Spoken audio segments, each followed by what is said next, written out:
नमस्कार। आज मैं टॉपिक ले रहा हूं साई एवं साई स्क्वायर की सार्थकता, significance of Sai and Sai square. हमें पता है बोहर के अनुसार इलेक्ट्रॉन नाभिक के चारों ओर एक निश्चित पथ या कक्ष में घूमते हैं और जिसे हम कहते हैं के एल एम एन शेल भी कहते हैं। अब इस पथ का सही से निर्धारण तभी किया जा सकता है जबकि इलेक्ट्रॉन की स्थिति व संवेग या वेग सही रूप से ज्ञात हो, जो हाइजेनबर्ग अनसर्टेनिटी प्रिंसिपल के अनुसार संभव नहीं है। हाइजेनबर्ग अनसर्टेनिटी प्रिंसिपल क्या कहता है? हाइजेनबर्ग अनसर्टेनिटी प्रिंसिपल कहता है कि किसी भी गतिशील कण की स्थिति व संवेग एक साथ एक ही समय पर ज्ञात नहीं किया जा सकता।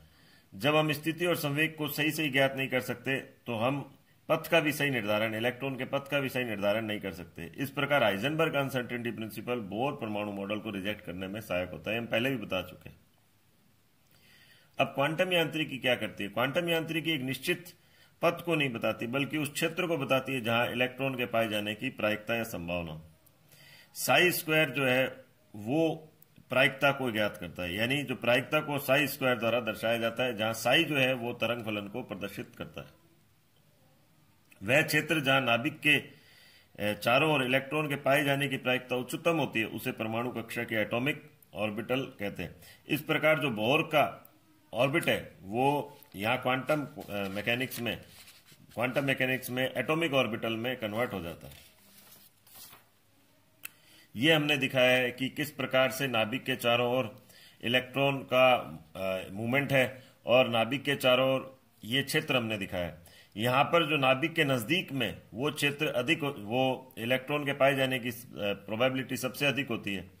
तो ये हमने इस तरीके से, या हम यूं कह सकते हैं कि यहाँ डेंसिटी सबसे ज्यादा है इलेक्ट्रॉन के पाए जाने की और आगे जाकर ये कम होती जाती है प्रायिकता। साई जो है वो a प्लस आइटा बी से दर्शा रहे हैं माना। ऐसे ही हम कहते हैं इसका कॉम्प्लेक्स कंजुगेट जो लेते हैं साई स्टार, वो हमने कह दिया a माइनस आइटा बी से। तो साई स्क्वायर क्या हो जाएगा? इन दोनों को मल्टीप्लाई करा तो हमारे पास आ गया a square plus B square, क्योंकि हम जानते हैं a प्लस बी और a माइनस बी वो किसके बराबर होता है? a square minus B square के। अब आइटा स्क्वायर जो है यहां पर a square minus iota square B, iota square minus 1 के बराबर होता है, तो a square plus B square. इस प्रकार साई तो धनात्मक और ऋणात्मक हो सकता है लेकिन साई स्क्वायर सदैव धनात्मक होगा, यानी नाभिक के चारों ओर इलेक्ट्रॉन उपस्थित होगा ही, यानी नाभिक के चारों इलेक्ट्रॉन के पाए जाने की प्रोबेबिलिटी पॉजिटिव है। साई जो है यहां सुव्यवहारित फलन होता है, यानी वेल बिहेव्ड फंक्शन होता है। वेल बिहेव्ड फंक्शन का क्या तात्पर्य होता है? वो एकलमानी होता है, सतत होता है और परिमित होता है। एकलमानी का मतलब सिंगल वैल्यूड, सतत यानी कंटिन्यूअस, या परिमित मतलब डेफिनेट। इसका मतलब ये होता है कि यानी सिंगल वैल्यूड का मतलब यानी नाभिक के चारों ओर एक समय पर एक ही इलेक्ट्रॉन होगा। कंटिन्यूअस का मतलब उसकी स्थिति लगातार परिवर्तित होगी, और डेफिनेट का मतलब वो एक डेफिनेट यानी एक निश्चित क्षेत्र में ही पाया जाएगा। तो इसीलिए इसको बोला एकलमानी, सतत व परिमित। तो अगर तरंग फलन इन तीनों का पालन करता है तो वो कहलाता है सुव्यवहारित फलन। साई का निर्धारण श्रोडिंगर समीकरण को हल करके ज्ञात किया जा सकता है। अब श्रोडिंगर समीकरण किस प्रकार से, ये हम लेते हैं। नेक्स्ट टॉपिक आता है हमारा श्रोडिंगर इक्वेशन। ये TISC लिखा है, यानी टाइम इंडिपेंडेंट श्रोडिंगर इक्वेशन, समय अनाश्रित श्रोडिंगर समीकरण। अब यहां हमने कहा क्वांटम यांत्रिकी श्रोडिंगर समीकरण पर आधारित है। यह समीकरण नाभिक के चारों इलेक्ट्रॉन की प्रकृति की व्याख्या करता है। इलेक्ट्रॉन का व्यवहार तरंग के समान होता है, अतः नाभिक के चारों ओर एक तरंग या अप्रगामी तरंग के समान ही होता है। तो इलेक्ट्रॉन तरंग की तुलना तनी हुई डोरी या तार में कंपन से कर सकते हैं, यानी हम ये कह रहे हैं कि जो नाभिक के चारों ओर इलेक्ट्रॉन मूव कर रहा है वो वेव के रूप में मूव कर रहा है। तो अगर मान लो हमने एक तनी हुई डोरी ले ली इस तरह से और उसमें हमने मूवमेंट करा, तनी हुई डोरी को पकड़ के हमने घुमाया, तो ऐसे में जो उसमें कंपन होते हैं बिल्कुल वो उसी प्रकार से होते हैं जैसे इलेक्ट्रॉन नाभिक के चारों ओर वेव के रूप में गमन कर रहा है। तो ये हमने मान लो इस हिस्से को पकड़ा डोरी के और हमने इसको मूव करा, इस हिस्से को पकड़कर हमने इसको घुमाया, तो ये इस प्रकार के मान लो कंपन हो रहे हैं। तो ये जो कंपन हो रहे हैं तनी हुई डोरी में, उसको हमने अप्रगामी वेव के रूप में या अप्रगामी तरंग के समान माना है। और इसके लिए जो लागू समीकरण है वो बिल्कुल उसी प्रकार से होगी जो इलेक्ट्रॉन के लिए समीकरण होगी। अब ये माना हमने कि तनी हुई डोरी में x दूरी पर मान लो जो डोरी में कंपन हो रहा है उसका आयाम जो है या एम्पलीट्यूड है वो हमने ओमेगा से दर्शाया। तो अब इसके लिए जो एक इक्वेशन है वो दी हुई है del square omega upon del X square बराबर 1 upon V square del square omega upon del T square. ये डेल भी हम इसको दिखा सकते हैं पार्शियल डिफरेंशिएशन है, इसको डी से भी दिखा सकते हैं, राउंडेड डी से भी बोल सकते हैं, पार्शियल डिफरेंशिएशन है, आंशिक अवकलन। तो ये एक इक्वेशन है, ये हमें याद रखनी पड़ेगी। अब यहां जो ओमेगा है वो दोनों का फंक्शन है, एफ एक्स और जी टी, यानी एक्स का भी फलन है और टी का भी फलन है।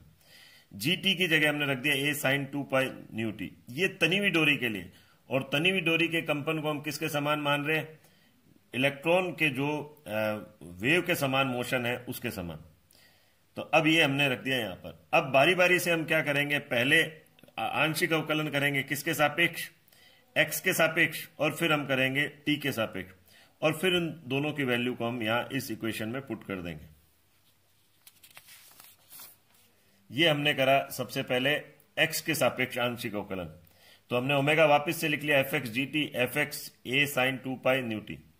तो अब हमने x के सापेक्ष आंशिक अवकलन करा, तो हम जिसके सापेक्ष करते हैं केवल उसी के सापेक्ष होता है, यानी कि हमने x के सापेक्ष करा तो x वाले फलन के सापेक्ष होगा, t वाला फलन वैसा कि वैसा ही रह जाएगा। तो हमने वापस से दूसरी बार भी करा तो इसके सापेक्ष दूसरी बार, डबल डिफरेंशिएशन हमने कर लिया। अब t के सापेक्ष आंशिक अवकलन करा तो अब की बार fx वाला तो वैसा कि वैसा ही रह गया, ये रहा fx वाला तो हर बार वैसा ही रह गया। और ये जो होता है साइन, अगर मान लो हम साइन 2x का अवकलन करते हैं तो हमें क्या मिलता है माइनस कोस 2x, और बाहर क्या आ जाएगा 2 कोस 2x, तो माइनस में हुआ ये। तो हमने जब यहां पर लिया साइन का लिया, इसका हम अवकलन कर रहे हैं इसका, तो fx तो वैसा कि वैसा रह गया, और ये जो साइन 2 पाई न्यू टी का हमने करा तो 2 पाई न्यू हमारे क्या आ गया, बाहर आ गया, और साइन किस में बदल गया, कोस में, और यहां हमने नेगेटिव साइन ले लिया। हम वापस करते हैं तो कोस का क्या हो जाएगा आपकी बार, कोस 2x का मान लो हम अवकलन कर रहे हैं तो क्या हो जाएगा आपकी बार, तो 2 साइन 2x होगा, इसमें नेगेटिव साइन नहीं आएगा। तो हमने यहां पर, क्योंकि नेगेटिव तो पहले ही आया हुआ है तो हमें इससे मतलब नहीं है, तो हमने यहां पर कोस का करा तो कोस का क्या आ गया हमारे पास साइन, और 2 पाई न्यू टी वापिस वैसा कि वैसा रहा, और 2 पाई न्यू वापिस से बाहर आ गया, तो ये हमने स्क्वायर लिख दिया। अब यानी साइन का जब कर रहे हैं डिफरेंशिएशन तो माइनस कोस आ रहा है, लेकिन कोस का कर रहे हैं तो प्लस साइन ही है, तो इसलिए वो जो नेगेटिव है वो पहले का ही लगा हुआ है। हमने ये वैल्यू यहां पर पुट कर दी।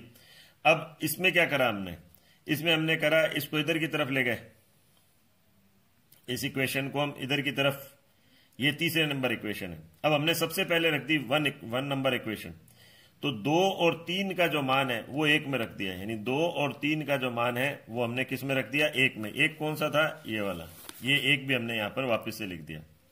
तो जब हमने मान रखा तो ये कट गए आपस में, और ये कट गए तो हमारे पास ये प्राप्त हो गया, ये इक्वेशन हमें प्राप्त हो गई। अब इसमें हमें पता है कि न्यू किसके बराबर होता है, सी अपॉन लेमडा या वी अपॉन लेमडा, तो हमने ये मान भी रख दिया, तो वी स्क्वायर से ये वी अपॉन लेमडा रखा, V square upon lambda, V square से वी स्क्वायर कट गया। अब यहां पर हमने फिर आगे लिया ये वाला, तो ये हमारे पास आ गई वैल्यू जो पिछले वाले से ही है। लेमडा की जगह हमने डी ब्रोगली इक्वेशन लगाई, ये डी ब्रोगली इक्वेशन है ये वाली, तो हमने लेमडा बराबर क्या रख दिया, एच अपॉन पी या एम बी, ये हमने इधर की तरफ रख दिया। हमें पता है टोटल एनर्जी किसके बराबर होती है, ई बराबर हाफ एम वी स्क्वायर, तो ये आ गया हमारे ई माइनस वी बराबर हाफ एम वी स्क्वायर, तो 2 E minus V M V square, और हमने दोनों तरफ एम से मल्टीप्लाई कर दिया तो एम स्क्वायर वी स्क्वायर। इस एम स्क्वायर वी स्क्वायर को हम इधर की तरफ रख देंगे, तो ये रखने पर हमारे पास ये, हमने इसको सॉल्व करा तो इस प्रकार एक विमीय श्रोडिंगर इक्वेशन प्राप्त हो गई, और हमने इसको किस में कन्वर्ट कर दिया, 3 डायमेंशनल फॉर्म में कर दिया। ये हमने त्रिविमीय श्रोडिंगर इक्वेशन लिख दी, क्योंकि एफ एक्स की जगह हमने साई टर्म को यूज करा, तो साई एक्स वाई जेड। तो एक बार हम वापस से इसको बता देते हैं, ये 7 नंबर और ये 5th नंबर, ये यहां से हमने लिया है। हमने कहा है x के सापेक्ष हमने ये इक्वेशन ली है, ओमेगा बराबर F X G T, F x और ए साइन 2 पाई न्यू टी ली। फिर हमने पहले x के सापेक्ष अवकलन करा, तो ये एक बार अवकलन हुआ, ये दूसरी बार हुआ, ये वैसा कि वैसा रह गया, क्योंकि आंशिक अवकलन हम ले रहे हैं। अब हमने t के सापेक्ष लिया, t के सापेक्ष हमने लिया तो कौन सा हुआ हमारे पास, ये वाला एफ एक्स ऐसा कि ऐसा रह गया, और t के सापेक्ष जब हमने लिया तो साइन कोस में बदल गया, कोस साइन में बदल गया वापस से, क्योंकि हमने एक बार लिया तो साइन कोस में बदल गया, जब दूसरी बार लिया तो कोस साइन में बदल गया। और उसके साथ जो टर्म है वो बाहर की तरफ भी आ गए, ये हमने रख दिया, ये नहीं है कुछ भी।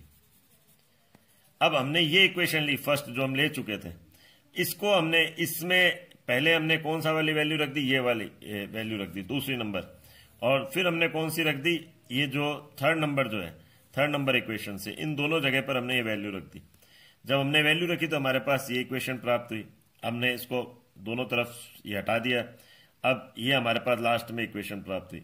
अब चूंकि हमें पता है v बराबर ये न्यू बराबर जो होता है वो c अपॉन लेमडा या v अपॉन लेमडा होता है, तो हमने इस न्यू की जगह, ये न्यू है और ये वेलोसिटी वेग है, ये आवृत्ति है और ये वेग है, ये वैल्यू हमने रख दी यहां पर।